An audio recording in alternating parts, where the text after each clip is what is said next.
everybody. My name is Olga Nikolaevna Poddubskaya, and today we shall continue speaking about stylistic devices, and today we shall speak precisely about stylistic syntax. So on the slide you can see the outline of our lecture. So it consists of 3 points. First of all, we are to speak about stylistic syntax, to give the definition of it, then stylistic functions of syntactic constructions based on the reduction or on the redundancy, or probably based on the violation of the grammatically fixed word order in the sentence. Also, we can speak about syntactic constructions based on the shifts in syntactic meaning, and we complete our lecture with the topic stylistic effects of peculiar arrangement of syntactical constructions in a sequence. So what is a stylistic syntax? Stylistic syntax is aimed at finding out what expressive value a syntactical unit possesses. So everybody knows that stylistically neutral sentence pattern consists of the following elements. So subject, predicate, object, adverbial modifier, and attribute. Any deviation from the neutral sentence pattern means that a sentence is stylistically marked. We shall start speaking about syntactical stylistic devices, beginning with the syntactic constructions based on the reduction of the sentence structure. The first representative of this group is ellipsis.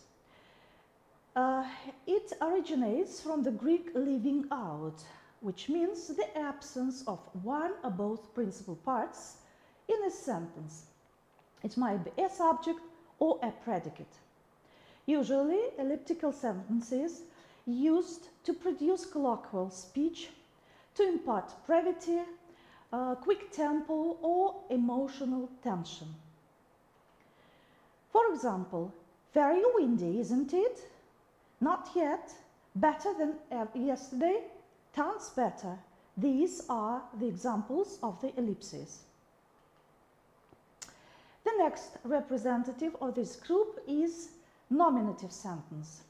Nominative sentences are one-member sentences with a noun, a prepositional noun phrase, or an adverb. For example, tragedy, played tragedy, historical tragedy, no hope, the end. These are nominative sentences. Nominative sentences usually are used to increase the dynamics of the narration, or sometimes they describe the place or the background of the action. London, fog everywhere, implacable November weather. This is a picture of London in autumn. So the next representative is a complete sentence, which is characterized by the absence of auxiliary elements such as auxiliary verbs, articles, conjunctions, and prepositions. Have a look at the example. He said he was going to write them Monday. So preposition on is omitted. That's why this sentence is called incomplete. A pause or a pieces or break in the narrative. These sentences or this stylistic device denotes a speaker's deliberate failure to complete a sentence, which is caused by the influx of sentences, consideration of time, or probably unwillingness to finish the utterance. Have a look at the example. Why do you mean? I never said. So this is a posa pieces, which describes indignation of the speaker. A syndeton. So this stylistic device means the omission of the conjunctions that ordinarily join coordinate words or clauses. For example, that was a long time ago. She and her brothers and sisters were all grown up. Her mother was dead. And you know that between the first part of the sentence and its continuation, conjunction when is omitted. So, the next one. A syndeton functionally creates a certain rhythmical arrangement, and it makes the narration dynamic and tense. Zeugma. It is also a syntactical stylistic device, which is a combination of a polysemantic word with two or more other words, and each word combination belongs to different semantic fields. That's why the stylistic effect is achieved. For example, she dropped a tear and her pocket handkerchief. So, and zeugma is usually used to produce a humorous effect. So the next group of syntactical stylistic devices are connected with syntactic constructions based on the redundancy. To this group belongs repetition. So what is a repetition? It is a reiteration of the same word or phrase to lay an emphatic stress on a certain part of the sentence. For example, would you please, please, please, please, please stop talking. So you know the word please is repeated several times so as to emphasize this word. There are several types of repetition. The first one is anaphora. It is the repetition of the beginning of one sentence in other successive sentences or clauses. The pattern of anaphora is given on the slide. Let the rain kiss you. Let the rain beat upon your head. Let the rain sing you a lullaby. The next representative of this group is epiphora. It is opposite to anaphora because the end of successive sentences is repeated. The main function of epiphora is also to stress, but this time, the final words of a sentence. And the pattern is also given. For example, the thing was a bit of a fraud. Yes, really, he decided rather a fraud. So a fraud is epiphora. Framing, or sometimes it is called ring repetition. It is a repetition in which the opening word or phrase is repeated at the end of the sentence. The pattern is also given on the slide. And now the example. Obviously, this is a streptococcal infection. Obviously, you see framing in this example. The next stylistic device of this group is anadiplosis, or catch repetition. This is a device in which the last word, or probably a phrase, is repeated at the beginning of the next. The pattern is also given on the slide, and the example is the following. Living is the art of loving. Loving is the art of caring. Caring is the art of sharing. Sharing is the art of living. So, besides anadiplosis, we can also see framing in this example, living and living. Chain repetition. It is a combination of catch repetitions as it is given in the pattern. For example, the smile extended into laugh, the laugh into roar. The roar became general. Ordinary repetition. It is a repetition of a word in a close succession. You can also see a pattern on this slide. And the example is the following. She was happy, happy, happy.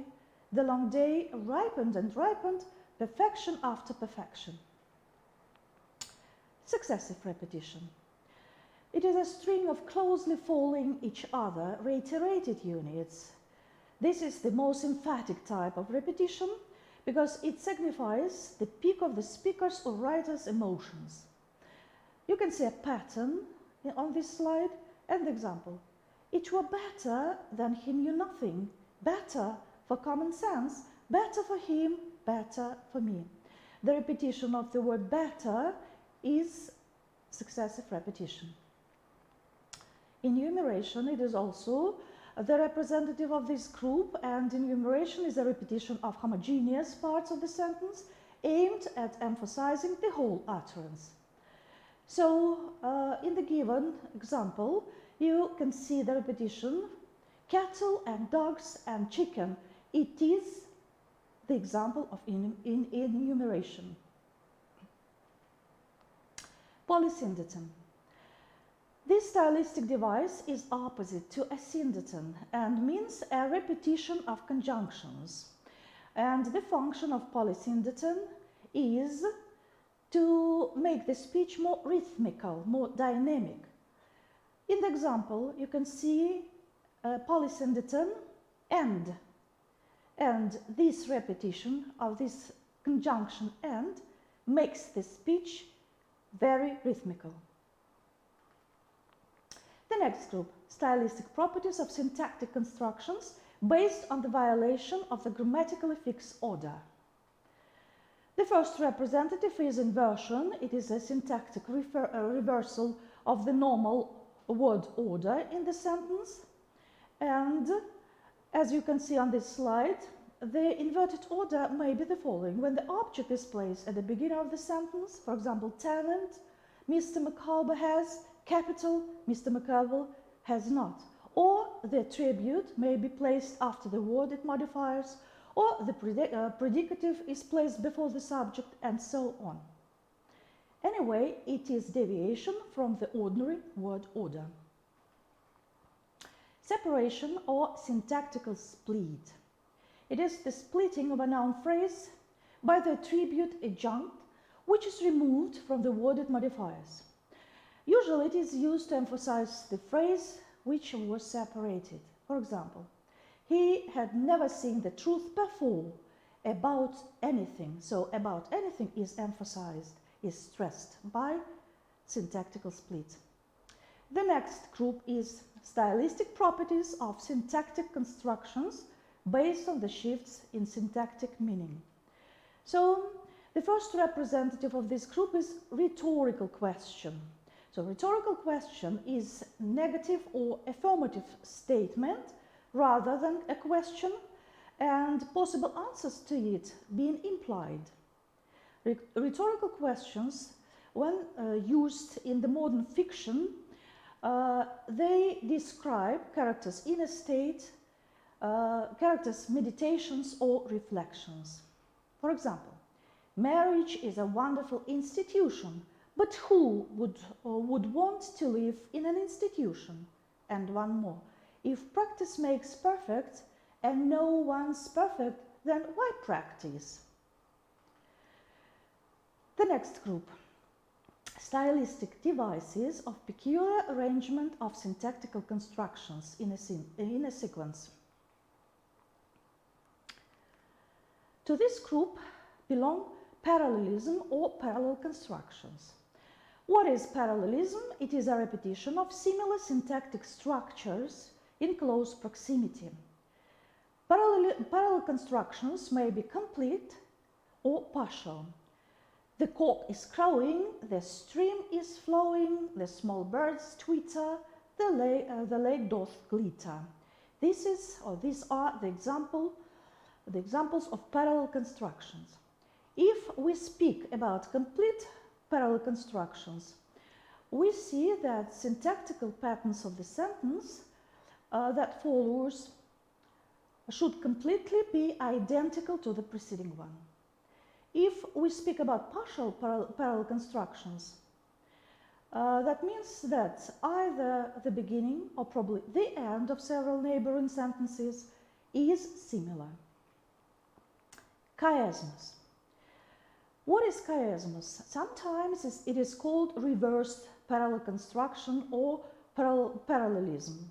It is a kind of parallel constructions where the word order of the sentence or clause becomes inverted. For example, love's fire heats water. Water cools not love. And the most obvious example of chiasmus is I love my love and my love loves me.